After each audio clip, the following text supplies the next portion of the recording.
E aí, pessoal, vamos mergulhar direto no nosso material de hoje? Olha, o foco desta nossa análise é mapear um conceito teológico bem profundo que a fonte original chama de novo nascimento. O que é super fascinante sobre esse texto é que ele não tenta resolver os nossos problemas humanos olhando só por aquela lente social ou psicológica, sabe? Que é o que a gente mais vê por aí hoje em dia. Em vez disso, o documento apresenta esse tal de novo nascimento como a solução raiz, a solução definitiva para a nossa condição humana. É literalmente uma metamorfose espiritual completa. Para a gente entender bem isso, a nossa jornada de hoje vai passar por 5 etapas rápidas.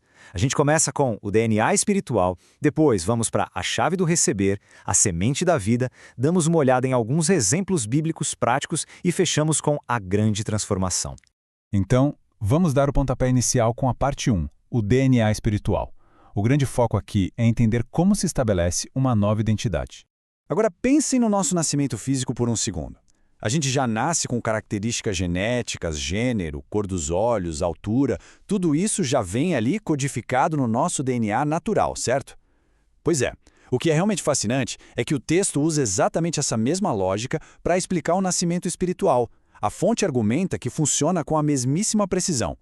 No momento dessa experiência, é como se um DNA espiritual, novinho em folha, fosse depositado lá no nosso íntimo, estabelecendo na hora uma nova identidade como filhos de Deus. E olha, o autor não está usando isso como uma metáfora solta, não. Ele trata isso como uma transferência literal de informações espirituais. Isso nos leva à definição exata que o documento de estudo traz. O texto define o novo nascimento como um ato criativo, onde Deus pega a fé daquele que crê, junta com o poder do Espírito Santo e, bum, produz o milagre de um coração novo. O ponto crucial aqui, e que a gente precisa deixar muito claro, é que o autor tem um maior cuidado para não enquadrar isso como um projeto de autoajuda. Não é sobre se esforçar mais, ser mais ético ou focar no desenvolvimento pessoal. É tratado como um milagre mesmo, um ato criativo literal, onde o holofote está 100% na ação divina e não no esforço humano. Para dar base a essa ideia, o material traz uma citação famosa do Evangelho de João, capítulo 3. Em verdade te digo que se alguém não nascer de novo, não pode ver o reino de Deus. Dentro da lógica do nosso texto, essa transformação toda não é vista como, um nível espiritual avançado desbloqueado só para uns poucos monges dedicados. Nada disso. É apresentado como um pré-requisito absoluto para qualquer pessoa conseguir, de fato, participar e interagir com essa realidade espiritual. E isso nos puxa direto para a parte 2, a chave do receber. Afinal de contas, qual deve ser a nossa resposta humana a toda essa graça divina? Bom, a resposta aparece nesse outro trecho super interessante de João que o material destaca. Mas, a todos quantos o receberam, deu-lhes o poder de serem feitos filhos de Deus, a saber, aos que creem no seu nome.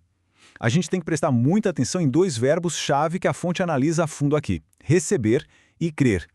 A ideia não é só dar aquele aceno mental passivo, concordando com a cabeça.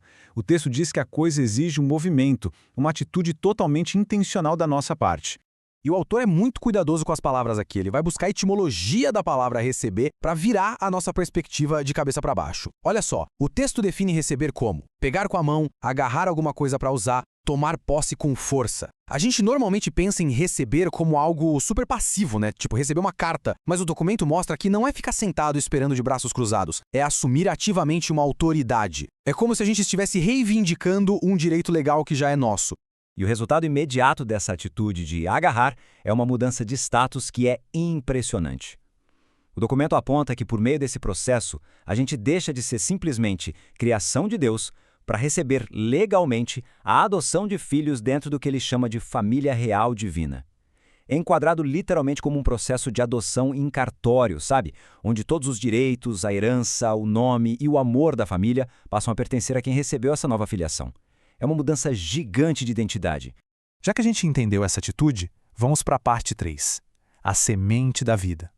Como é que a palavra atua para criar essa nova realidade toda? Aqui a palavra de Deus é comparada direto com uma semente biológica e a lógica é genial. Sabe quando a gente planta uma semente e ela já tem ali dentro toda a informação genética para virar uma árvore gigante? O autor explica que a palavra funciona do mesmo jeito. Ela é uma semente carregada com o poder de dar vida e de ressurreição. Toda a informação do DNA espiritual já está nela. E, segundo a nossa fonte, essa semente divina só precisa de uma única coisinha para germinar. um ambiente de fé preparado para recebê-la. Só isso. Para deixar tudo bem mastigadinho, o texto mostra a mecânica disso num passo a passo de 3 etapas. Passo 1.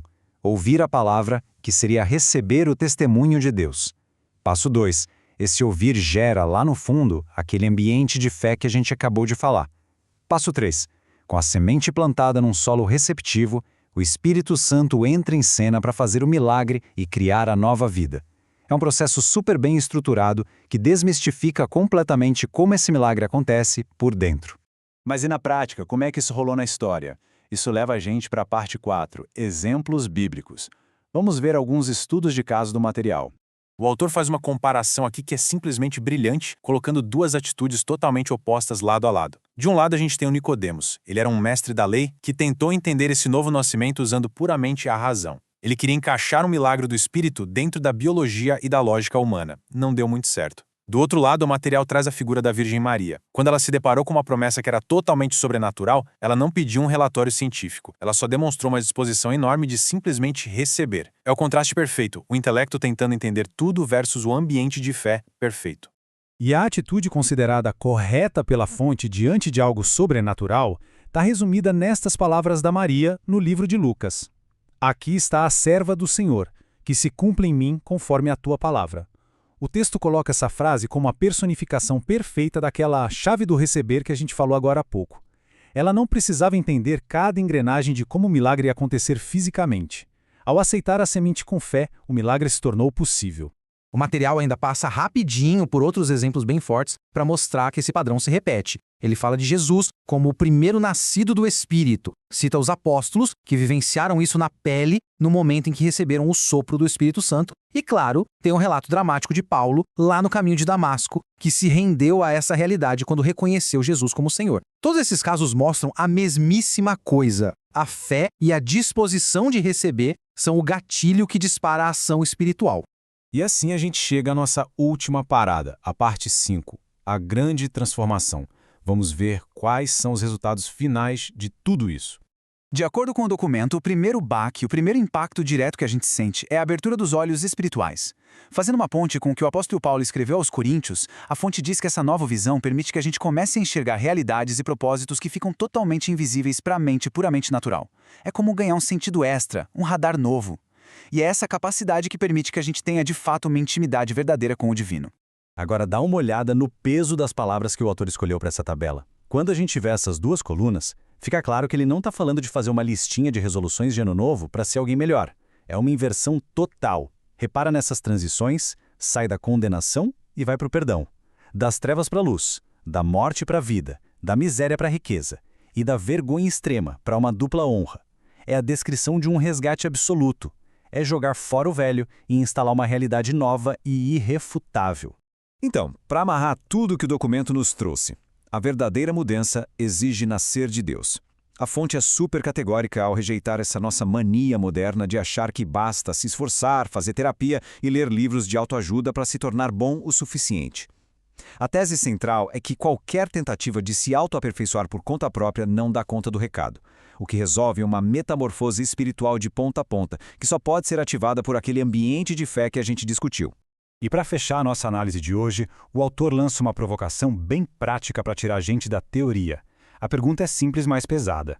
Será que os benefícios dessa incrível nova identidade espiritual já saíram do papel e foram de verdade experimentados na prática nas nossas vidas? Fica aí essa pulga atrás da orelha para a gente pensar. Valeu demais por acompanharem essa exploração de hoje e até a próxima!